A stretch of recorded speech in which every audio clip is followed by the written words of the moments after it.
Welcome back to another episode of the $1 Billion Podcast. Folks, it's quite the feelings today. It's our last episode on the $1 Billion Couch here in the $1 Billion residence of Shared Practices Education. So, we're in the middle of getting ready to move out of this space. It's been a good first space, and so it honestly couldn't have worked out any better. So we signed an 18-month lease. We did our events. And then at the time we weren't going to really use it this summer, we got out of the lease. Yeah, I know. We get out of the lease for the summer. couldn't have planned it any better. Oh, beautiful. And I think that, when we were doing education, we were like, all right, this is a risk. We're going to see what happens. And we learned a lot. And I think at the beginning, we didn't have as much demand as we wanted. And then at the end, we realized that there is demand. And as people are coming to our events and talking about it, we're picking up. So, I mean, tentatively, the plan is we're going to go to another space, right? Yeah, we've already started looking for a different space. And when are we going to move in? Probably August 1st. Our first event is the end of September. So we want to give us some time to get cozy. Perfect. And where are we recording? So we're doing remote, I'm assuming, from now until then, correct? Because you're going to be in New York. Yeah, I was thinking we do. Well, I won't be in New York till end of May. So we'll probably do a couple more in person after you get back from your honeymoon. Okay. And then we're remote. I actually have a setup in my house right now with a couch. And I have it all kind of new $1 billion couch. This is the $1 million couch. It's not as good as this one. It's leather. I bought it used online. Not as good as this one that we just found in the space that we took over. Well, maybe you'll find it better. But friggin' patches on the wall, So one thing I gotta say though is, on Spotify, if you have a video and a podcast, you can actually on the Spotify app have both playing at the same time. So they can watch if they're on the app or they could listen. I think it's something we should explore because, we're doing this great video and it's the best way to consume our content, but, we don't have anyone watching. Yeah, I personally love listening to my podcast on video. Yeah. I have several I listen to a week. Well, it just enhances the experience. And if there's something giggling going on, you turn on your phone, you hop in there, you're like, oh, this is funny. And then when they start bullshitting, you just kind of turn it back off and you continue your walk. Yeah, there you go. So, guys, I got a lot of content planned because I don't know why. I just figured I had to prepare for the whole episode. Your spidey senses were right. I'm on the borderline of overwhelm here with all the things we're setting up. It's consuming all of my attention. So I've been experiencing the same thing. So I'm getting married this weekend and I'm like, okay, Thursday at 11 a.m. I am done. That is, I gave myself a cutoff. And so I have been ass on fire all week getting my shit done. And so I'm excited. And this was one of my things on my list. And so I'm actually, I have the first 30 minutes. I got stuff. Okay. And so I thought we would go straight into my stuff. And in true Matt Guarino fashion, I have a clip that I would like to play. And this is our sponsor for today. And in true fashion, this is Jen Psaki. So to really be a Matt guy. So I didn't announce on the show, Jen Psaki's going to MSNBC in May. I'm so sad that she's leaving us. She's leaving? Do you believe that? I cannot. And we haven't shared it, but guys, I'm going to be gone for 2 weeks. And I'm intending on being on the show. If you think that Europe is going to stop me from being on the $1 Billion Podcast, you have another thing coming. Dude, there's no quit in you. There really isn't. There isn't. I'm scheduling 11 p.m. recordings in Europe time to be on Matt's time. That's amazing. Thank you. And wait a second. When is your flight out? Sunday. You're flying out on the 17th when the mask mandate is set at this very moment to expire on the 18th. What? So they're getting rid of masks on planes? So it's due for either expiration or renewal on April 18th. We haven't heard anything definitively yet. It's 5 days before that date. I mean, I think they would give us some notice, but there is a likelihood that they get rid of them. I'm trying something new. It's so right now, tentatively, I have a system-wide upgrade, which means that I can upgrade. I placed it, but it hasn't registered yet, so I don't know if I'm economy or business. And I'm trying neck pillow, sleeping pill, knockout. Just medicate my way to sleep for the entire flight so that I can red eye. It's an overnight flight while sitting up. So you're going to be in the air after midnight, correct? Correct. So the mask mandate could be gone in the middle of your flight. And if they try to tell you to put that up, I'm sorry, it's April 18th. I think the second we take off, we're on London time. True. And I take off in the evening in Phoenix. True. So once we're up in the air, it's London rules, mask off. Mask off. Yeah. Yes. All right, you're good. And I'll just bring a printed version of the form. And I'll adjust my phone to London time in advance so that I can show the flight attendant. It's April 18th. It's April 18th. So it's right here. As far as I'm concerned, this mask is not needed, and my neck pillow will be enjoyed without a mask. That's great. So I figured that, I wanted it to have a COVID corner type episode, but let's not talk about COVID itself. Let's talk about inflation. Oh gosh. So highest in 40 years. Yeah. So this is big news. The Putin price hike. Yeah, okay. That's the clip I got. You're doing this one? Oh That's the clip. This is ridiculous.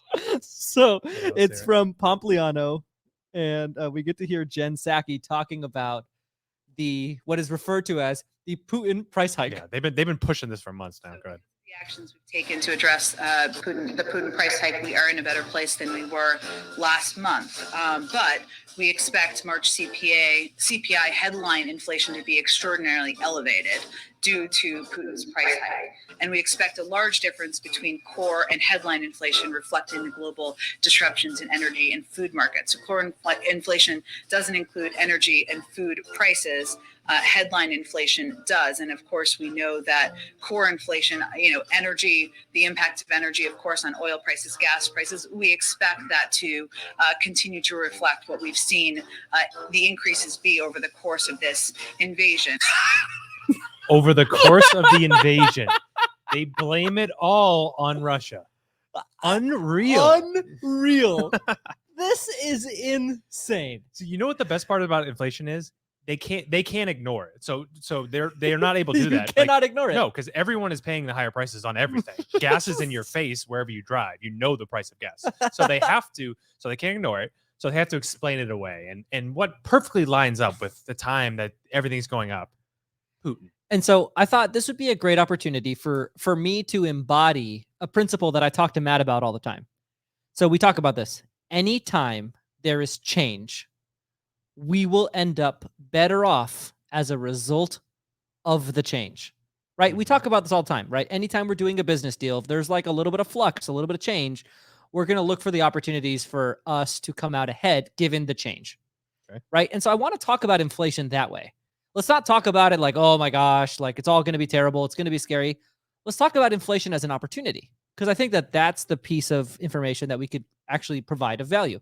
But first, before we do that, we have to shit on the people responsible. I mean, just the lack of accountability. It's just insanity. I don't get it. Here's what I would really respect. And this is so it was Andrew Pomp. You know Pomp? Yeah, he's the crypto guy. Yeah. Bitcoin. So this is the guy that posted that. And what he said in his video is like, hey, I'd have a lot of respect for somebody that would come out and say, hey, as a result of COVID, we had to print a lot of new dollars to inject the economy with a lot of dollars. I would argue against that, but continue. Yeah, but this is it's better. This is what they could say. They could say that. Yeah, like we had to. We felt we had to. Mm-hmm. And so we inflate it. As a result, our currency is devalued. Therefore, you have inflated food and gas prices. They printed 50% of all money in circulation in the last 2 years, and they're not even citing that once as the reason for this inflation. But it is the singular reason. Yeah. And what is core versus headline inflation? Do you know what that is? I don't. I've never heard of this either. Okay. I mean, I've never heard of these terms. These are not very economical terms. I mean, maybe they are, but and I hope people realize when they say 8.5% inflation, that is just a number that they're able to make palatable for people to hear. It is much higher. They're estimating it as high as 22%. Yeah, it's not a real number. Yeah. 8.5% is food and gas. And well, it's not even gas, it's just food. The CPI is consumer price index. It's like all these products that are like very cheap. What's a gallon of milk? Yeah. Correct me if I'm wrong, but is it, when they give an inflation number like 8.5, which is what they give, is that month over month? No. Okay. So they give it every month. Yeah. So the consumer price index is some of the most popular products, Oreos, cereal, things that are never going to go out of style. Right. We take all of those prices and we compare them this month to a year ago this month. And so it's every month they're going to give us the new CPI, but it's March 22 over March 21. Gotcha. And so every month we're going to see a inflated CPI because we're essentially trying to this is a historical figure more than it is a current figure, right? It's like we've had all this inflation and now we're finally tracking it. And so before you go into the opportunity, I want to talk about what this does. I want to talk about this for a while before we get into the opportunity. What this does to businesses and society in general, small business specifically. So think about a restaurant, right? They have to now raise their prices slightly to keep up with this, right? Mm-hmm. They have to pay their workers more, the food's costing them more, so they raise their prices to consumers. Now it gives the people who going out to eat is kind of a regular thing. Well, now it's a little bit more of a stretch. Now it's a treat when you go out to dinner. So then you pause and then you don't do that as much. Then the restaurant suffers, even though their prices are raised, they have less demand. It's just a ripple effect into small business that slowly kills them. Well, yeah, I think that when you really think about it, right, it's so why do people concern themselves with gas? It's, if you look at America, not in our audience, right? And I think in our audience, we have an audience that is, at a little bit of a higher financial intelligent level than the average population, if I just were to use that terminology. So the average population, right, their primary concern financially is the cost of fuel, because that's like, they live month to month, paycheck to paycheck is the majority of America. And so that discretionary income that they had, now they don't, right? Because they need their basic necessities met. Their basic necessities cost more. Now there's just less discretionary spending. And so that's going to impact all of the discretionary industries. So restaurants, entertainment, all of the same things that got hit with COVID. This is like, I guess past like the lockdown part of COVID, this isn't something that was really going on so much in COVID, because there was actually more cash flowing through all the government loans, through the stimulus checks. Like we didn't see a real decrease in consumer spending like we're about to or have seen already now. So when I looked it up, there's what they call the theory of money equation. So if you remember back in science, we learned PV equals nRT. Remember that? Yeah. So there's one with money. Chem major. And you are a chem major? Yeah. Seriously? Yeah. Wow. I won chemistry student of the year my senior year. Wow. I know. It was a big honor. I had no idea. Why have you not talked more about chemistry on air? That. It's a very interesting topic. Yeah, no, I did research. So there is a similar theory, PV equals nRT, we learned in science. There's one in money. And it is like total money in circulation with it calculates the rate of money consumption by the economy versus like the number of people that have money and the amount of money that they're trying to offload, right? And it's like, and what happened is we printed so much money that we have more people trying to get rid of money in investable, safe products. And so the money essentially, like, trickle down economics is like the whole concept. It didn't trickle all the way down. It never trickles down. That is it got stuck at a layer where people started putting this money into real estate, into the stock market, into these areas where if you look at quarter over quarter, the amount of volume of money held in these areas, there's more and more volume being held in real estate and the stock market right now than there was prior. And that's because people don't know what to do with this newly printed money. And so they're throwing it in safe places. And so the impact that has is, it's just going to have an impact on consumer goods and cost of everything. Yeah, it's going to raise the price of everything. And are wages going to follow? Probably not. I mean, quite frankly, wages never follow inflation. Yeah. Ever. And so now what we have is the U.S. government is going to be getting inflation under control. And that's what they're saying.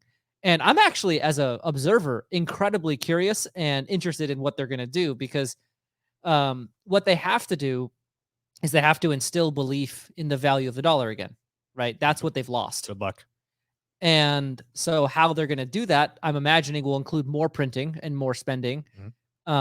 Raising interest rates, isn't that usually in the playbook? Yeah, so now interest rates are going up. So like there's a lot of things that they're sort of doing in counter of that. And I think that that's all I have in terms of like the bad stuff. Now all I have is like opportunity side. So do we have anything else we want to... Are we going to get rich here off this? What are you talking about? Yes, I intend to. All right. So buckle up, everyone. So now let's look at a bank, because that's the industry in America that's going to pay for this the most. So if I am buying a house and my house today costs $500,000, right? The bank is going to offload $500,000 in exchange, and they're going to take a 4% interest rate. But they're going to lock that in for 30 years. But they're locking that in for 30 that's years. Where they lose. What's the value of money 30 years from now? So explain to me this. How are they able to like win in that game where they're offering such low interest rates of currency that is clearly devaluing by the second? Yeah. Do you know the answer to that? Yeah, I do. Okay. So the way a bank works, and this is Sir Alexander Hamilton. I salute you for thinking of this genius model of centralized banking. So he created the New York Post. He did? Yeah. Wow. Alexander Hamilton. Oh, he's a great guy. The MVP founding father on this show. He's the single individual I acknowledge for most of the great things about America. An hour of that musical, then I got bored. The musical is not. It's the man that we like. Okay, right, man. So the way it works is you have a Bank of America, a Chase Bank, right? Those banks, they deploy funds ad nauseum, right? And they get those funds from the Fed, right? And through a lot of different loan programs. And so they don't actually get the money on their books until it's deployed. Okay. So they take $500,000 from, some centralized Federal Reserve bank, and they deploy it for 4.5% interest. Mhm. They are now making money on money they never didn't even had. have. That's why they're able to offer low interest rate. Got Exactly. it. What a scam, fucking banks. What do you mean scam? Scam. This is an opportunity. Okay. Okay, so Rich Dad Poor Dad advice was lend yourself up to your eyeballs in appreciating assets that pay you off of other people's money. Mhm.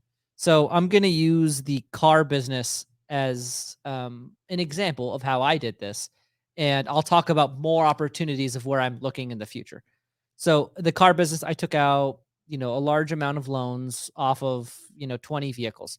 And the cash flow is okay. It's not great. But I now owe all this money, and I have this mechanism for paying the bank back. So after years, the amount of money that I use to pay for a car, it's going to be inflated, right? Use cost of education as another example. The $450,000 I owe on my student loans 20 years from now is worth much less than it is now. So the way that you have to win is find as many responsible ways of lending from banks as possible. Over leverage yourself the way everyone else does in responsible ways. I'm not saying go buy a boat that you don't use. I'm saying use banks to get things that are financially responsible. So another example for me, I'm using solar.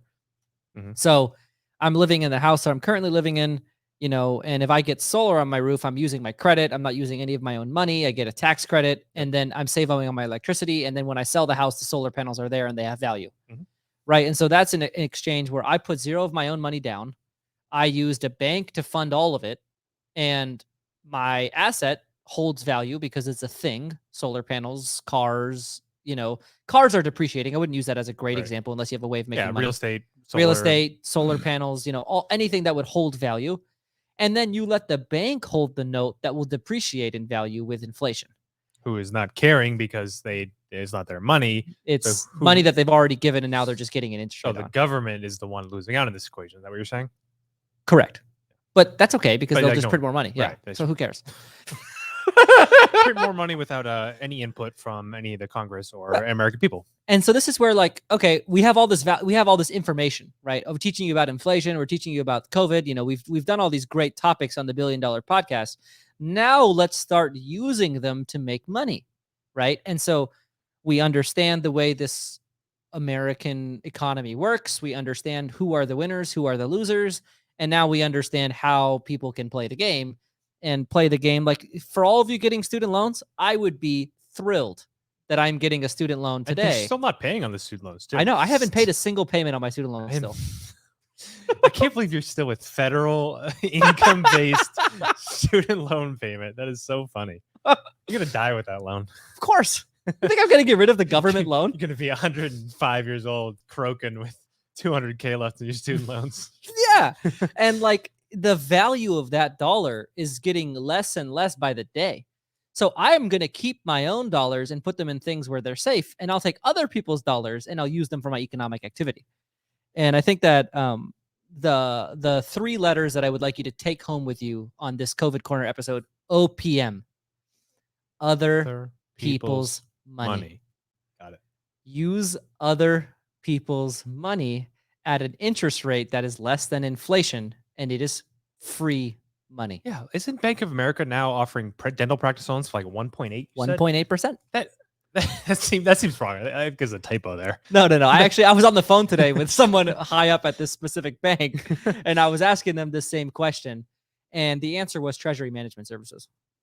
That's where they make their money. Oh, so credit card fees and merchant processing, checking accounts. So is this a novel idea? Haven't other banks thought that this is more important and I should offer the lowest interest rate possible, or their bylaws don't allow it as easily as Bank of America? Why hasn't this been a thing for a while is what I'm asking. Yeah, so let's look at the healthcare lending space. We have Bank of America, then we have Wells Fargo. And do we have any other bank of substance that has significant treasury management? I could name you 6 others, but I don't think. But JP Morgan isn't a big player in healthcare management loans. So Bank of America is really the only bank offering healthcare loans that has a different way of monetizing them other than the interest rate. Fifth Thirds with Provide is kind of close, but if you look at so most regional and smaller commercial banks, they don't have that. Don't have their own. They don't have. Yeah, they don't have the type of power that Bank of America does to take a loss on the administration of a loan for the long-term benefit of the retention of a client over the next 10 years in their treasury management department. Gotcha. Yeah. So use the big bank's money. Yeah, use the big bank's money in as many responsible ways as you can find. And folks, credit rebounds. So I learned this. My credit got hit and is currently terrible. All right, give me a number. Do you want to know my credit score? Guess. 625. Less. Are we in the fives? 598. Oh no. Isn't that awful? It's like probably what it was when you were like 18 and had like your first credit card. It's I actually went through the FICO algorithm and I understand why. And it right now the biggest issue I have is my revolving utilization because I'm on all of these credit cards for practices. Chandler's not helping. Yeah, and I mean these practices accumulate debt on debt monthly and they use up a large portion of their limits. And so as a borrower, it looks like for me, I'm like this red. And this is not your fault because two of the credit cards that you're referencing have very low limits. Yeah. So like it's pretty easy for them to get to that. I'm green in all categories. I've even missed payments on accident, and I'm good in that category because of the number of payments I have in my lifetime. Where I'm sucking right now, which is killing my credit score, is because we're in that medium size. We're moving from an entrepreneur-owned organization to a more corporation. We've had to have a lot of things sort of like unideally done. Taken out personally. I mean, my credit and my like personal name is on so many things and it's just killing my personal credit score to the point where I can't get anything. So once we move to a different credit card platform, then my credit will be favorable again. You're good in about 2 weeks, 2-3 weeks. I think we'll be longer than that. No, it'll probably be like I think 6 months for my credit rebounds. Oh, for your credit rebound. Yeah. I'm just saying the step that's going to really help you out is coming pretty soon. Yeah. But I've learned a very valuable lesson, which is, I mean, Austin said this best. He goes, you run your personal life like an entrepreneur. And it's like, yes, I have had to, but I do not anticipate doing that much longer. Yes. And, it's been growth for growing a company has been, a challenge on the personal financial side in all regards. And, I think we're finally moving to a stage where in the next 6 months, hopefully we'll be past that. So, I mean, we're self-funding everything. Yeah, I know. And that's like extremely difficult. You would never see, a startup company self-fund really do that and try to grow quickly. Yeah. It's just not done for this reason. Yeah. And so, it's been a lot of fun. And so I have so that was my COVID corner. 23-minute intro with COVID corner. What do you think? It's pretty good. COVID corner. Was that really COVID corner? Nah. I don't know if I want to let you use that acronym on that. It was a very good segment. Well, I call COVID corner because it's the 15-minute mark. Oh. And it's the intro segment. And we talked about inflation, which is because of COVID that this whole thing really started. So I felt like it counted. Yeah. So no IDI this week. Again, I apologize. I know it's your favorite segment. We'll be back next week. One thing I want you to just search and look at quickly. They did a report card on how each state did during the whole COVID pandemic. Interesting stuff. Why are we talking about it as if it's done? Pandemics are 2 years long. What? Pandemics are historically Spanish flu, others 2 years long, and then it's over. People are still going to get it, and it's still going to spread around, but the actual pandemic. So I went to this comedian, Heather McDonald. She's the one that passed out on stage in Phoenix last time. That was weird. And so we got to go again because we didn't go last time.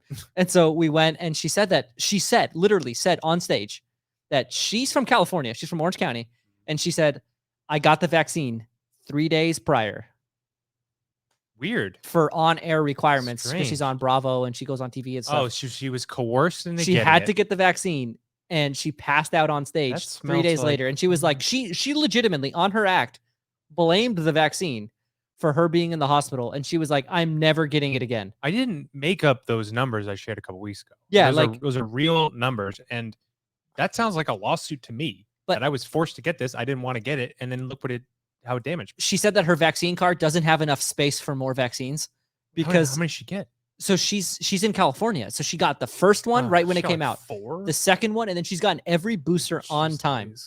And she's like, she lives in an environment where it's like very COVID conscious, and all of her friends. So her friends are calling her out for her tone deaf COVID views now that since she fainted on stage. And it's like, it's unbelievable. And she said on stage, she's like, I'm so glad we're done with the pandemic. And I'm sitting there like, you're from California. And like, well, what do you mean done? So is this just a countrywide thing that I missed? We're just all of a sudden done? I didn't know we were done with this. So, masks are gone everywhere. Everywhere? Everywhere except Philadelphia just brought them back. First city to do that. I think they're going to be the only one to do it as well. Toddlers are still masking in New York City. So we're done with COVID. We're done. Yeah, it's over. How? What? How? Like, it's been 2 years. How long do you want to do this? Okay. Forgive me for being a little shocked by this, but like I distinctly remember like 2 months ago, a high level of concern about something COVID related. And like, what changed in the last 2 months to go from high level of COVID concern in certain environments to no level of COVID concern? Midterms are coming up. Approval. But none of this makes sense when you consider just science. Oh no! I mean, none of it made sense the entire time. It's just this is the worst part. You can't just be like fear mongering people for years. You sure can. And then all of a sudden just be done. Yep. When the masks on plane finally get removed, which I hope is in 5 days, it's gonna be no fanfare, no press conference, quick announcement, done. Move on from COVID. Just no, like no more masks on plane. Good. After all this shit they put us through, they're just gonna freaking Friday afternoon news dump this shit. Was there an announcement nationwide that we're done with COVID that I missed? Like what happened? No, they just stopped talking because about it. Because I, as a citizen who lives under a rock, have continued to be concerned about the impacts of the pandemic. You're looking at the case counts daily. Oh, it's trending a little higher tonight. Well, I mean, yeah, I've been thinking about COVID as a precaution, like a travel precaution, as a restaurant precaution, as a like vaccine. Do I need to get another one of these stupid things? No, like, only if you travel. You don't travel to Europe, which you're gonna have to think about that kind of stuff, or like, it's pretty much done. I know it's unbelievable for me. It ended in the same way it started. Same way it started. Yeah, just complete shock and like no planning, no prior knowledge. Now is what I call when the fun begins, though. When COVID Corner Part 2 comes back, we do a little I told you so, deep delve into some data. Everyone, look at that report card of the way that different states performed. You'll be surprised at what you see. Okay, so help me understand now. So I call this for a term that I'm introducing to the show now. I call it the carousel of concerns, which is there will always be a national concern of key importance. It's just we're just going to rotate them like a carousel, and we've hopped off COVID. And we're hopping on what? What's the next one? So we've kind of hopped off the Ukraine war a little bit. Like it's really not in the news as much as far as I know. But it's still happening. Right. I haven't looked into it at all. I assume it's still happening. So now we're inflation corner. Now we're in inflation. Yeah, squarely. And then we're gonna get, some midterms coming up soon. That's probably in a few months. And then probably something that pops up in between. There's always a national current. So we're really done with COVID. Like you're really saying we're done? No, we're done. It's over. And I find it so interesting because it's like. And when we became done is when people stopped caring. That's what I told you from the beginning. Pandemics end socially. When people stopped giving a fuck, it went away. Is that really why? Yes. I mean, if they were... I gotta say, I'm left very unsatisfied. This is what always happens. This is how it goes. Do you want some fanfare? We have a show. We have listeners. Like we have ratings to uphold. That's true. We have to talk about COVID. Yeah, no, they weren't very considerate of our ratings in this. I do not have an audience that changes subject that quickly. I have a group of intelligent listeners who need data and information. They have expectations. And I really feel like the world leaders in our government really didn't. They're leaving me with a list of topics that are quite random. Your topics are always random. Have you noticed that? Of course they are. Like a Kaylee Dunkin' Donuts story, and then like a Steph Curry video. It's like just all over the map. Well, I think or a lot of times it's a movie that came out like 4 years ago. Yeah, I have a breakdown of the Imitation Game coming up. You're the most like non-current person ever. Like all your things are something that, and usually you see the movie like in present time, but it came out like 5 years ago. That was a lot of like you and Ashley's show. It was like, we're gonna watch About Time. Like, oh yeah, they came out in 2016. Yeah. Well, so I think this is a perfect segue into the Imitation Game. Okay, let's do it. I'm at the edge of my seat here. I do like the movie a lot. Okay, Matt, this is why I'm needed. Please tell me what the Imitation Game is about and why someone should care. They cracked the Russian. No, is it Russian? Wait, don't tell me on this one. I think it was Russian. The Russian, the way they communicated. All right. And it's got a name. It's got a very famous name. Enigma. Enigma is Yes. the name of that famous thing, and they cracked it. So you have received next to no value from that movie. You have gotten nothing that is of value from watching that movie. You, like all of our listeners, watched it, forgot about it. For entertainment purposes. Yes, that's why I watched it. I don't watch things for entertainment. I watch them for learning. Well, okay, you're more evolved than I am, George. No, I'm not saying evolved. I'm just saying I have a unique perspective. And so, when I watch something, I don't watch it for entertainment. I watch it for what is there here for me to learn from. Okay, well, let's hear what there is to learn that we can all learn. So, The Imitation Game is a movie of the man versus a machine. Yep. So, to set the stage properly in historical context, do you know who won World War II? I mean, obviously, our side, you would think. You would think. Right. Let me give you numbers on World War II. On death counts? Yeah. Oh, I didn't know we were skewed in a bad way. Oh. Really? All right. Yikes. Side 1 has 8 million military dead, 4 million civilians dead. Wow. For 12 million total deaths. That is side 1. Okay.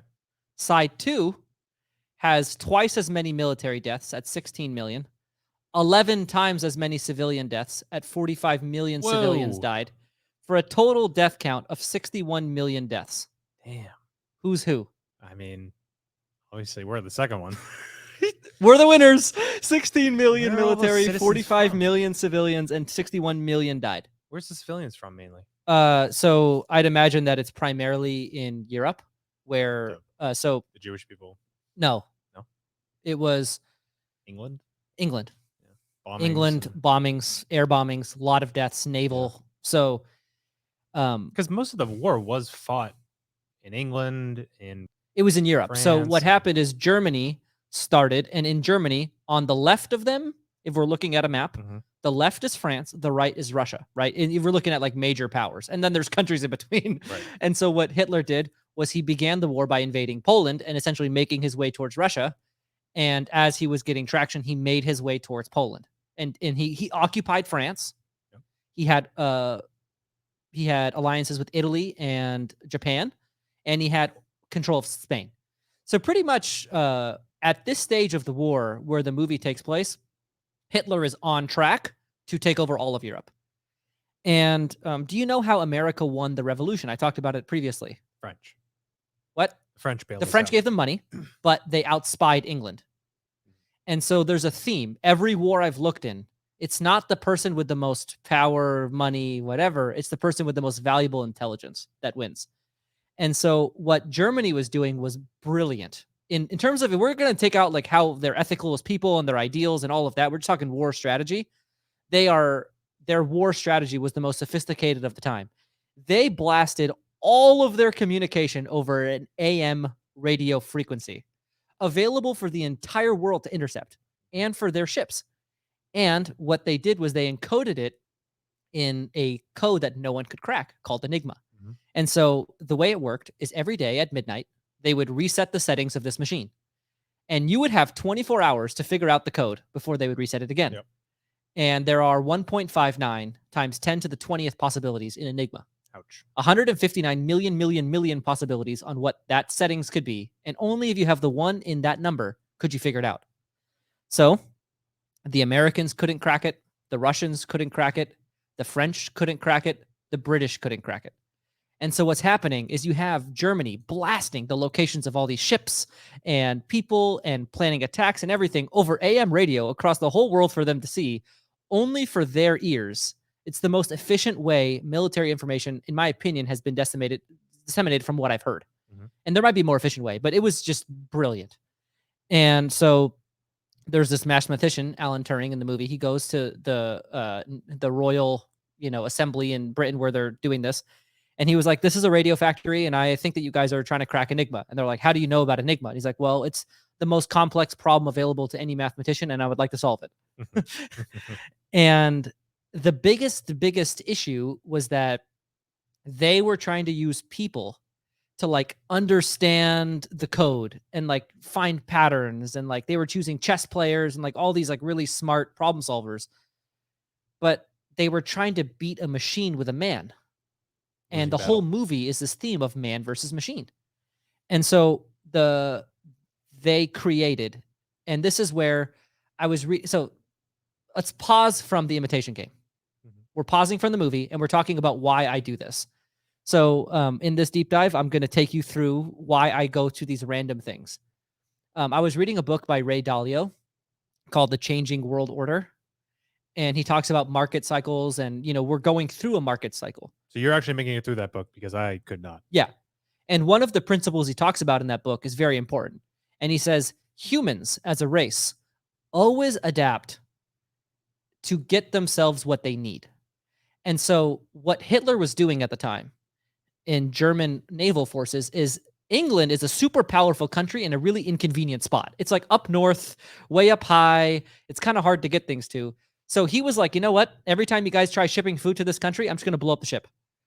I'm just going to starve your entire nation until you guys give up and you guys run out of food, and your people will make you become German.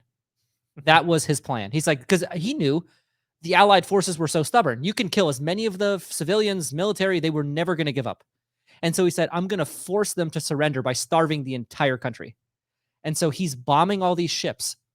And humanity, necessity is the mother of all invention in the history of humanity. It's been a necessity. And England was starving, and they were in need of a solution. And so they invented the world's first computer. That is the invention of World War II. So what they did was they created this machine to run voltages through to essentially test all the possible combinations of what Enigma could be until one of them spit out German.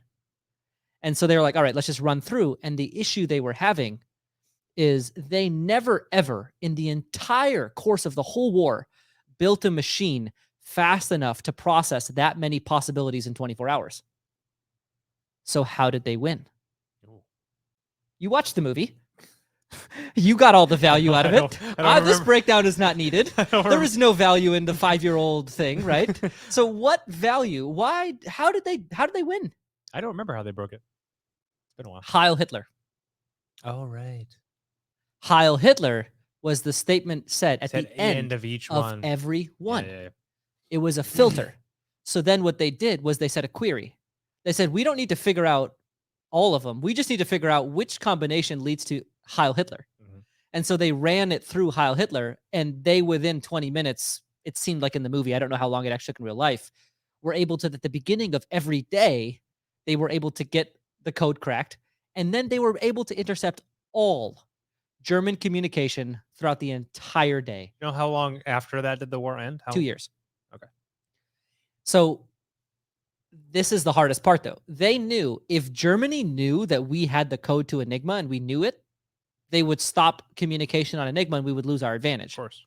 So what they did was they kept all of the intelligence within what became the first centralized intelligence agency that then chose what intelligence to act on and what intelligence to not act on. Wasn't there a scene in the movie where they're like considering saving a ship and they don't end up doing it? Or something? Because it was the brother was on it. And so every time they used a piece of intelligence from Enigma, they had to come up with a credible story that made it seem like a German leak of intelligence. Right.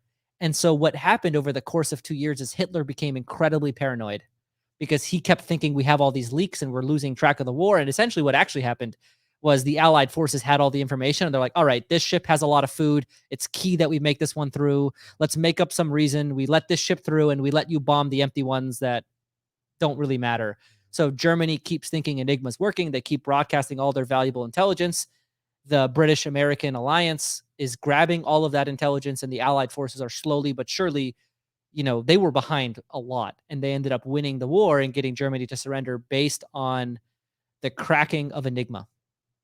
It is, in my opinion, one of the most inspiring stories I've heard, because they didn't actually figure out, they didn't at the time create a computer fast enough to crack it.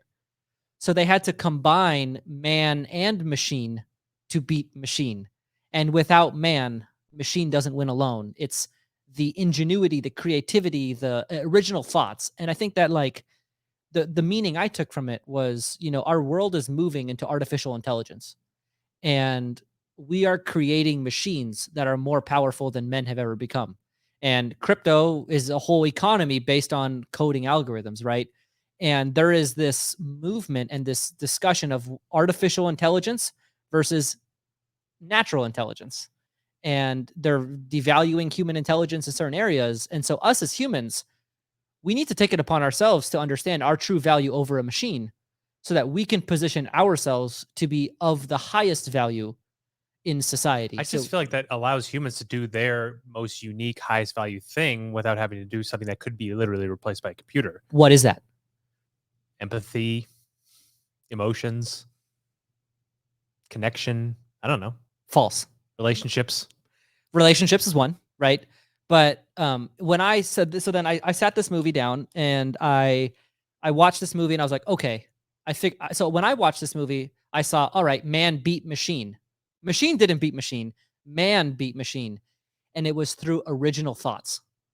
That is what a computer cannot do. A computer cannot create a thought that a man has not had before. Unless artificial intelligence is getting there, right? Mm-hmm. But what a human, and I say man, I don't mean man in the literal sense. I mean like human, like the race. What humans are capable of doing is, and I should not use the word man because it's sexist, but like, I think that what we are capable of doing is we're capable of thinking of our own thought and then saying, is that a good thought or not? And judging it and having assessment. And I think that if you really think about it, at the core, that's what we are. And so what I think people should be thinking about is, we now live in a world of what's called, in that time, intelligence was value because there was very little information available. We live in the opposite world now. Post 9/11, they pretty much broadcast everything publicly available. There's open source intelligence for everything. And now the true skill is going to be the humans that know how to filter through all of the information that we are inundated with on a daily basis and know what information is of value and what information is worthless. I think this is my biggest skill in my life. Like, so what I'm trying to show you is that you and your Twitter stuff is becoming more and more and more valuable the more prevalent technology becomes. Is the ability to see an excess of information and know what is valuable. There's just so much now. There's just so much. Easy to get distracted. It's easy to follow bad advice. It's easy to, go in rabbit holes, waste a lot of time. For me, what I have in my notes here is the last thing I'll say on this topic is there was a point in the movie that I found so inspiring. It was the first time they cracked the code. They celebrated as if they had won a championship. They had yet to win the war. They had yet to act on any of the information, but they finally had belief. And it's that moment of like, holy shit, this works. It is the most exciting moment in the journey, in my opinion. And we've had those of like, oh my gosh, this actually works. That's the best part. Watching it work for years and reaping those benefits over and over again is less exciting than the first moment that it works. I think my fondest moment like that was I bought my practice in May. And it was August, and I did more in revenue than the old owner had ever done in a month. And that was my best time of feeling like, wow, like I did it. Like I actually succeeded. Better than anything else that happened from that. Was the best feeling ever. For me, it was the first time I had seen ABPM, analytics-based practice management, as a philosophy hit. So the first time we started doubling locations, I was like, whoa. And it's like the excitement of discovery. And once you have that, then it's like, all right, now it's just what we do. And we tell people, we show them stats, and like, it's great. But like the first moment where we realized we had lightning in a bottle was the fun. Definitely. And so that is all that I took from the Imitation Game. That was great. No, I enjoyed it.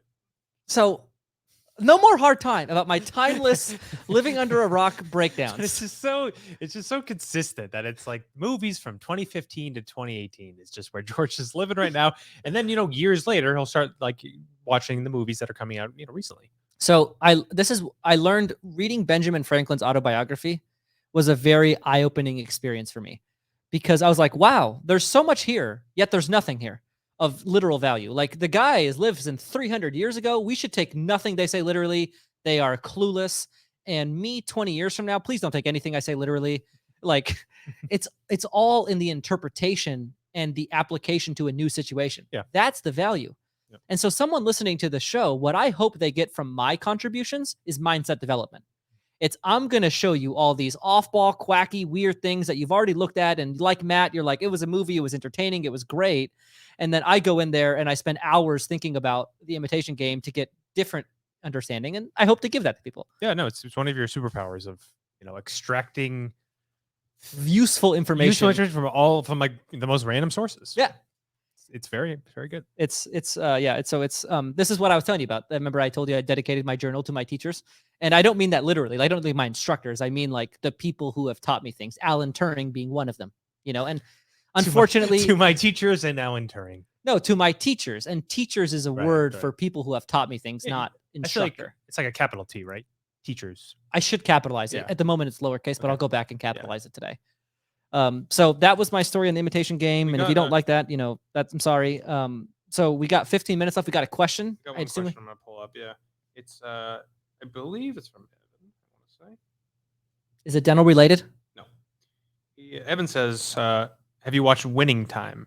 It's a show on HBO Max, George. It's a basketball show made by Adam McKay. Seems to be up both of your alleys. You heard of this? No, let's Google it. It's a show about the Lakers in the late 70s. Kaylee's been wanting to watch this. Yeah. It's about the Lakers dynasty? Yeah, it's about Jerry Buss when he buys the team and how he creates the Showtime Lakers. This is it's been on our watch list for a while. Yeah, I'm gonna watch that too. So also you would like We Crashed. You heard of that one? The story Crashed? We Crashed. Crashed. The story of WeWork. And I've seen a little bit about this. And do you know much about the founder? Well, yeah, I have, unfortunately. Yeah, what are you gonna say? Because I know what you're gonna say. No, I'm not. You're not gonna compare him to me? That. No, I'm not doing that. No, I really am not. There was a version of me that could be compared to him. Right. There's similarity, but like We Crash and Winning Time. All right, both are really good. I just started We Crash and I'm a few episodes in. It's really good. So, folks, this is what happens when you give me a watching recommendation. So this is something Matt likes to do. He likes to take me somewhere where I've never been to watch me be somewhere for the first time because he gets entertainment out of it. the wonder comes out in George. Very fun. So it's something that I pride myself on is I try to approach things from a new perspective. And so I will be giving my perspective on Winning Time. And I don't know if I want to do. See, I have a hard time with the cult leaders that like are crazy, but like they're very like we use the term enrolling. He's and very like, enrolling. Yeah, like it's a little uncomfortable to watch at some points. Yeah, like he gets like at one point he gets a guy drunk because he knows he like was in a fraternity back in the day, so he signs his lease while he's drunk. It's like a little weird. In that so I think this is so what I do now is, and this is a new BDP strategy for me. Notice these list of topics. You see them? I do. So we have Kaylee anti-Title IX. That's a funny segment I hope to get to at some point. And then WikiLeaks, Last Dance, airline points, and then Kanye West, college dropout, and the Imitation Game I just covered today. I like to keep these for when they present themselves organically. Yeah. So now is an organic time to talk about WikiLeaks. Okay. Because do you have anything for the last 12 minutes? So Matt is just going to hate this episode. Yeah. Everything about it is up my alley. I listened back to all of them. This one I might. WikiLeaks, for those of you who don't know, it was this movement at the beginning of what is now known as open source intelligence. Is like, most things are available publicly. And this guy just made it. Julian Assange, he was Australian. He was a hacker. He hacked into the Department of Defense and got like all these sources to leak all these super classified documents and just release them publicly. Love it. And he started this great movement. And then he made it all about himself because he went and got himself in trouble. He got some like rape allegations and the legitimacy of those I'm not even going to address. Either way, it's so out of my area. But He then turned the whole open source intelligence movement into a fundraising event for his legal bills for his own issues, and totally ruined the whole thing. And he kind of has that like founder with a great idea, great movement, able to get people behind something, and then uses it for bad. And a little scammy. Yeah, and I think the WeWork, from what I've seen, it's the same type of thing, right? And it's like this exciting idea, this exciting movement. We're gonna do things, but like it kind of gets taken the wrong way and goes irresponsible. That's obviously like gonna happen. You get like they flash forward and then you see how it's gonna end and then it gets to it. But the building of it and like the tenacity and the way he like didn't take no for an answer. There's a lot of like cool startup kind of lessons to be learned from seeing someone in its infancy, very committed to very strong belief in a big dream, and seeing him pretty much get there where he's trying to go. They got to a $50 billion valuation. Valuation, right? Valuation. What was it actually worth? Who knows? Yeah. I mean, at the time, what was their revenues? I don't know. They had probably like 200 locations at that point. Just to see like 200 locations and a $50 billion revenue, like a $50 billion valuation. I mean, this was when the CEO was ousted, which is probably like 2019 or so. Yeah, and now they're like a stable company. Yeah, they're actually rebounded pretty good. It's a really good concept. Operating revenue, 2.57 billion. Wow, that's pretty good. Operating income negative 3.7 billion. Net income negative 4.4 billion. What's that possible? Total assets 21.76 billion. Total equity minus 1.4 billion. I'm not calling this How's that possible? No, I don't understand these companies. I really no. I don't get it. I'll explain this to you. Okay, go for it. This is a company that is of the benefit of a hyper-inflated valuation. Right. They get to use, total assets, $21.76 billion of assets on their balance sheet. How do they get all those assets? Well, it's because people's belief in them. It has nothing to do with their performance. Their performance sucks. Yeah. This company sucks in operations. I don't understand these companies that just lose money. Number of employees, 6,000. I mean, this number of members, 590,000. Doesn't that seem actually kind of low for their revenue? Wouldn't you say, or no? Yeah. Their revenue per employee sucks. Oh, you think that's high? You think that's a lot of employee for small revenue? 6,000. Actually, no, you're right. You're right. You're right. I misspoke. That is very high. Yeah. That's where their value is. Okay. People must believe this is a scalable company. So people must believe, and I know nothing about this company. I'm just looking at their initial. You know what it is, right? Like generally. It's shared working space is literally all I know. Okay. Shared working space with a kooky founder is all I know about this company. Yeah. Okay. And I'm looking at their financials here. Yeah. So how many locations does it say? I think you said 200, right? I don't know. Oh, 756 locations in 38 countries. Oh. No. All right. I'm coming out against this company. Someone in the comments, bdppod.com, show me where this place is valuable. I'm not seeing much of value other than the real estate component of this. Right. There might be a real estate play here, which is why they have so many assets. Yeah. But this is not an operating. It's like a McDonald's thing. It's like a second business model, not the business model that's the primary business. It's the secondary business that's of value. I'd imagine that has to be this. Sandeep Mathrana, the CEO, I'm sure they know what they're doing. I'm not going to sit here and say I know better than them. I don't. I'm just confused. Oh, publicly traded. That makes a ton of sense. Yeah. There's no one accountable for the performance of this business. I mean, it's just investment banks who are investing in it. And I mean, can you explain that briefly? Like how it works when a public company goes public? Yeah. So when you go public, you now work for funds, right? So I think initially when I researched going public, I thought it was like a freedom thing. Mm-hmm. I thought it was like you're free from obligation. You're now like decentrally owned and it's like an advantage. And actually it's the opposite. So you become so dependent on your share price and your trading price that you have to make such short-term financial based decision making.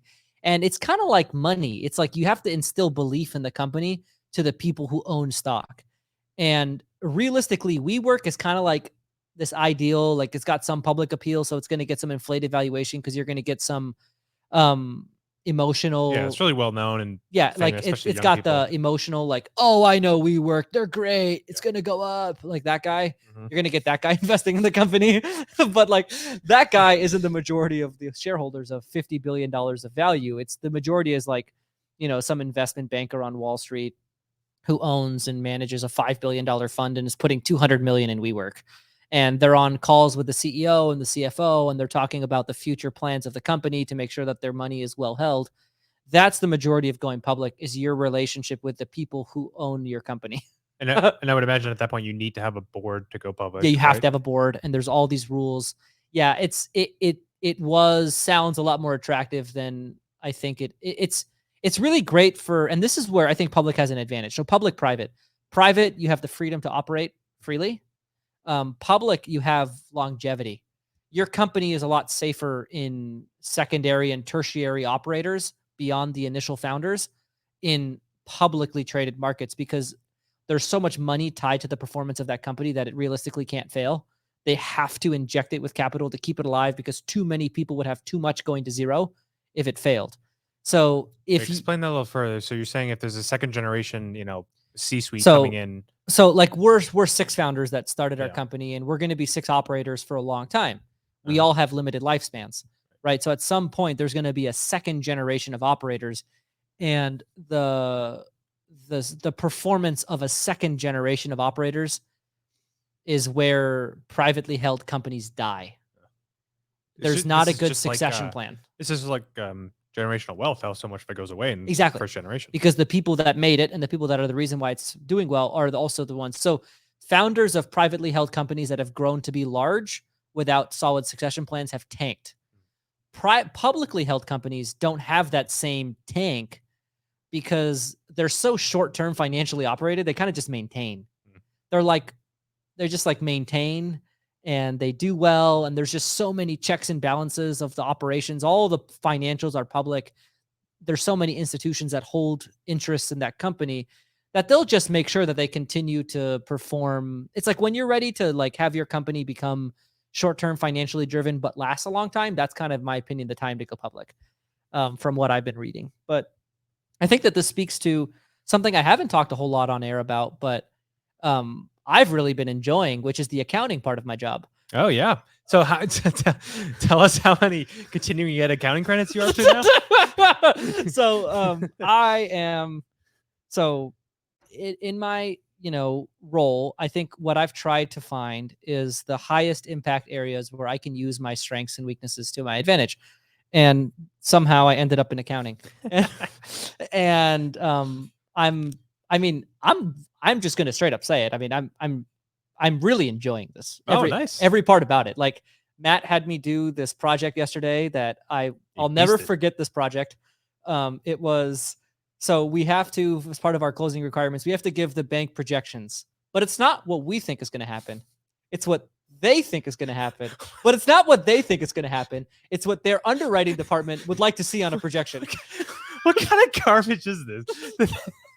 No, it gets even worse. Let me tell you about the stupid project you gave me. So they send us this Excel file. This Excel file has 6 tabs. I can read them in order. Consolidated income statement. Then the second one was balance sheet. Then cash flow. Those are the 3 ones. And then there's like EBITDA calcs, whatever the hell that means. Then there's growth assumptions. And then there's debt schedules. And so you have to input, the whole 6-page spreadsheet talks to each other. And so you have to input the information in the correct places, but you have to do it in what's called accrual format. So do you know what I have to account for on the balance sheet at the beginning of a year? You know how we have a lot of expenses that are like upcoming this month, services that we are using, but we have not yet paid for. Yeah. Those must be accounted for. And so I had to go through all of our expenses and categorize them. Gosh. Which expenses are 30 days? Which expenses are every 2 weeks? Which expenses are quarterly? What a nightmare. And then I have to adjust them so that on January 1st, all of the expenses that we have yet to pay will show up on our balance sheet as credits. And the expenses and the revenue that we have yet to receive for services we have rendered is going to be counted as deferred revenue. What a nightmare profession this is. Like, holy and shit. they have to balance to be 0. So I have to make up like what the bank is going to think is going to happen. Then I have to make it look like it's already happened. And all of these terms I've never understood. And the part that I'm looking at is like, what's the value in any of this information? That's what I mean. Why does the bank want the operators to not give projections on what they think will happen? Isn't that the value in what they're asking for? So Kaylee has an uncle who's spent his whole career in corporate America, and his last job was to turn around a publicly traded company. And so he spoke to Wall Street and investment banks. And it was very valuable for me as an up and coming hopeful of being involved in finance, in this role for And a now company. accounting. And now accounting, right? So like I'm essentially sitting in as our CFO, whether or not we have one, we don't. So I am that person right now. And what they find out is that like if we beat these projections, the bank is gonna love us. All right, and so I lower the printed them, expectations. I put them on the wall, and I signed them. And I said, "Hey, bank, here we come." Did you actually do that? Yeah, I will. So I will. I mean, I said I will, and I just haven't printed. I them might yet, steal but that. I like that. Yeah. So I think that I would the, like. I like the signing of them. I think that's a really funny part. That's underrated. Because I made these Yeah, you gotta- for the bank. You gotta put George S. Hariri sign before you can post them on your wall. Yeah, like I will beat this. This is my personal, like, It's your personal guarantee. yeah, I am personally guaranteeing that this will happen, if not better. And so my name is on it now. I submitted these projections, and I will follow through in the best of my ability. So I think 22 is accurate, but I think after that is where it gets because laughable. we're getting such a late start here. Yeah, Late start in the middle of the year. I mean, hands are kind of tied. Yeah. But we're still gonna beat it, not by much. Yeah, we have to really perform second half of 22 to beat, what I put on paper. But 23, 24, 25, 26 is we'll see. But it's interesting. We believe in ourselves, and I think that that's a startup vibe, right? You have to believe in yourself. And Unwavering belief. So I have really enjoyed. Yeah, this is good. This is the mind of an accountant is something I cannot understand. But I understand it. So many people go into this profession. What am I missing here? So accounting is great if you can learn how to operate in the new age of accounting, which is automated accounting, right? That's where the accountants are really going to do well. But it's understanding this jargon. That's the hardest part. I mean, I'm taking these continuing education credits for as if I'm a CPA, and like the thing I'm like, it takes me 3 times as long to do something as a CPA would, because you should see I have 2 tabs open on my monitor. I have like the sheet I'm working on. I have the Googling of all the definitions of all the things on this sheet so I can understand what they are, so I can do it properly. This is so helpful though. You acquiring this knowledge for our company. Oh, seriously, yeah. I mean, I'm looking at our entire company from a whole different lens now. I'm like, oh, this is where we make money. This is where we don't. This is what we should not be doing. This is what we should be doing. Yeah, it's very valuable. But right, I've appreciated it. So I hope you guys enjoyed. I mean, they're going to be dreading the George episodes for a while. It's like, where's IDI? We'll bring that back. IDI's coming back. Don't worry. So where will you be recording next week? So I will be in Zurich on the recording at 11 p.m. local time, the BDP podcast. So folks, listen up. It's going to be a good time. I got a backpack and an adventure to be had. So everyone shoot congratulations to George and Kaylee on their upcoming nuptials. I have thoughts here. I'll sign off with just, I didn't have a wedding the first time I got married. It's actually, it's your little sneak peek into my speech. It's my opening joke is welcome to my first wedding. It's my second wedding, but second marriage, first wedding. It's going to kill. And I just want to say how important it is to me to have the opportunity to celebrate this with people that I care about. And I'm very excited. I can't wait. So looking forward to it. Super excited. And I'll have more thoughts from Zurich next week.